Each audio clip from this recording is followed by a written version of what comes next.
Hi Hi, everybody. everybody.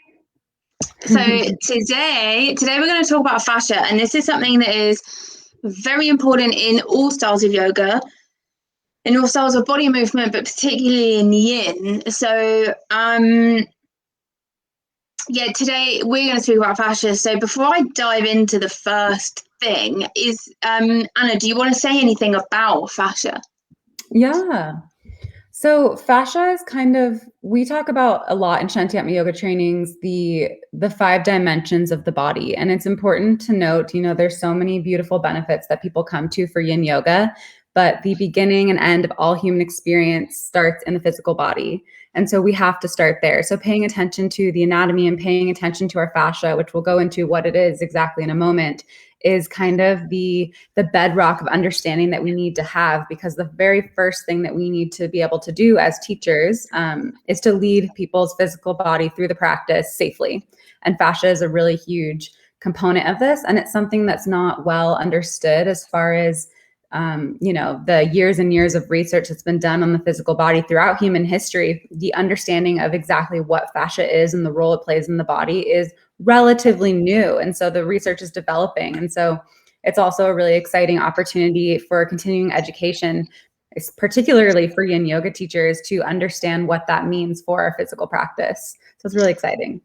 Yeah, and actually talking about the physical practice, so particularly what we refer to a lot is the safety. So often when we think about teaching yin, practicing yin, we often think about, oh no, we can't get injured, or oh, we're just rolling around on the floor. But actually, you can get injured, and what you do injure is tearing your fascia.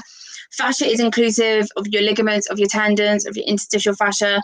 It's multi-dimensional. It doesn't have a beginning, it doesn't have an end, and you can't necessarily say, oh, it's X amount of layers.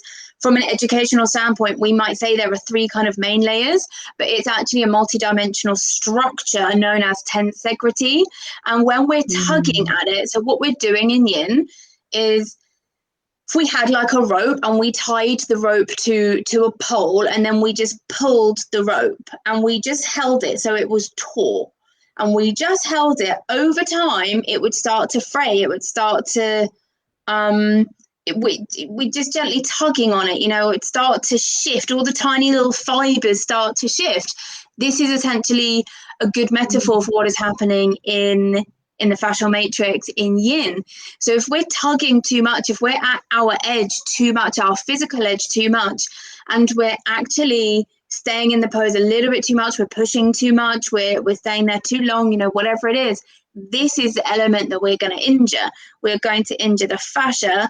And by that, what I mean is we can tear it. Now, fascia, fascia is connective tissue, and it has a makeup of collagen and elastin.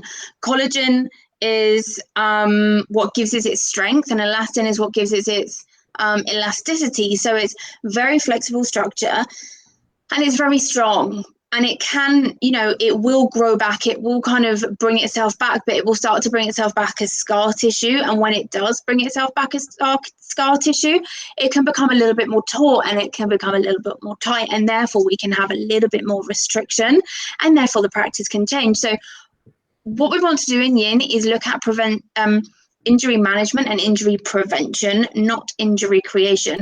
And a lot of this blissful ignorance that we have around kind of this injury in yin is that we can't injure ourselves in yin. And so it kind of, I went off on a bit of a tangent, but it kind of brings itself all the way back around to the safety. And hence that's why we have propping.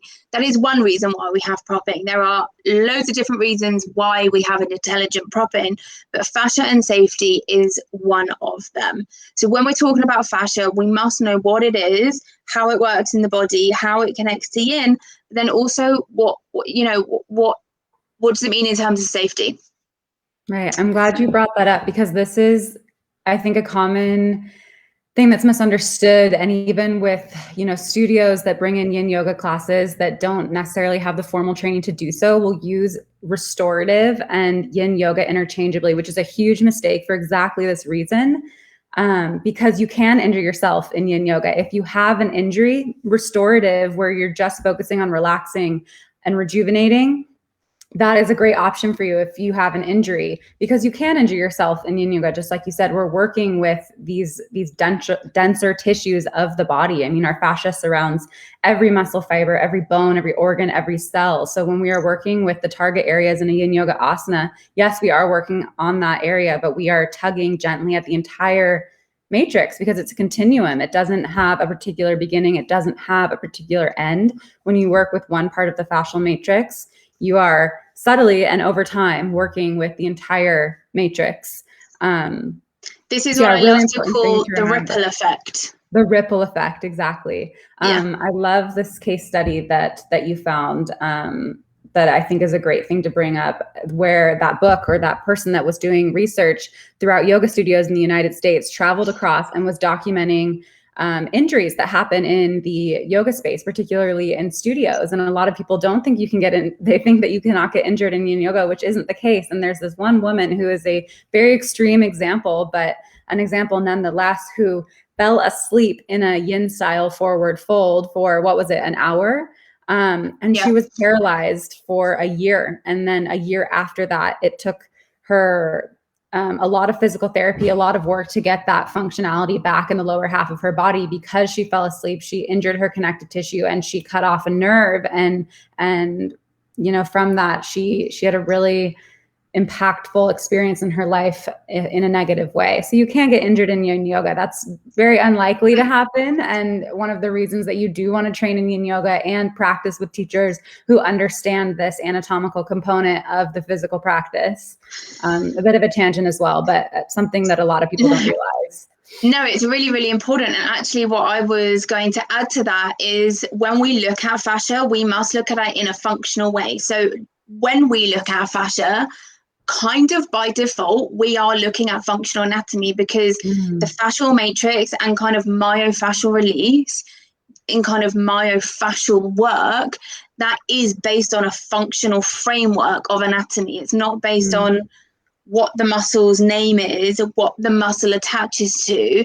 It's based on the chain effect surrounding that muscle, surrounding that area. It's based on the functionality, where the fascia is in the body, what it's surrounding, and what effect it's going to have when you manipulate it and you stimulate it. So this is kind of going down the line of, you could say structural therapist, or myofascial release therapist, or functional anatomy therapist, and all these different things. But when we're looking at fascia, we really need to look from a framework and a lens and an approach of functional anatomy. And this is what yin yoga, particularly, not only Shanti yoga, but any yin training should be having functional anatomy, because there is no alignment in yin. And the reason why there is no alignment in yin is because everybody is different in body shape, size, form, but not its function. Meaning we all have the same function, but we're never going to look the same. We're never even going to look the same between our own practice today and our own practice tomorrow. Let alone between, you and I, we're never going to look the same. So when we can help our students understand that we are manipulating and very subtly stimulating the fascial matrix, we're working with it, we're tugging at it, we're shifting it, we're kind of reorganizing its fibers and its cells, we're letting the fluid inside of it to flow. This is a functional way of working with the body. Now, again, one misconception that a lot of people will think is that we stretch the fascia, or, we're stretching it, particularly when we do things like putting the ball underneath the foot. We have a whole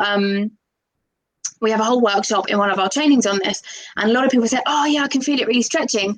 We're not stretching it. It's not getting longer. It's not suddenly growing out of our fingers. Oh, it's getting longer. Our feet aren't suddenly stretching.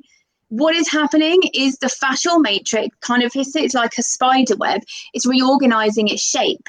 So when we're rolling the ball, it's moving and it's shifting, and everything inside is being shaken up a little bit. Cells that can get stuck together may be pulling apart. Myofibril tubes that get stuck together, they're diverging apart. This is allowing the chi to flow. This is allowing this is allowing the blood to move, for the fluid to move. And by the way, fascia is fluid filled. It's not empty. is fluid filled.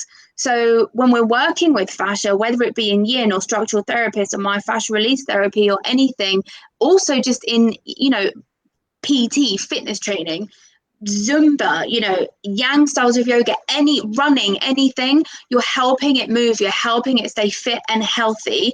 But of course, you need kind of a yang way, so an active way of working with it, and you need a yin way, and a passive way, and we do need both ways. And now I'm not just talking about yoga, I'm now talking about life and just kind of the body. We need to, when we're working with the fascia in a yin way, this means it needs time to unravel itself. This negative tension that we hold by sitting like this, or sitting and driving all the time, or working on a laptop, or not even leaving the house now to get on the train and go to work. We just move from our bed to our desk because everybody's working at home. We're not moving the body, and so the fascia can get stuck. The cells and the fibers can get and tightness, and this can then cause pain and restriction of mobility and all these different things. And we need to move it. But when we're looking in yin, for example, we're working with it in a very subtle way to help unravel all of our lifestyles kind of effects it is having on the fascial matrix. But then of course we need to move it in a yang way, like doing sun salutations, like doing running, because we need to train it to be resilient. It's supposed to be resilient, strong, and elastic. So we need both ways. We should never just practice yin. And also, by the way, we should never just practice yoga. We should always work with weights, weightlifting, loaded weight training, because that then is a balance between yin and yang. That was a huge tangent.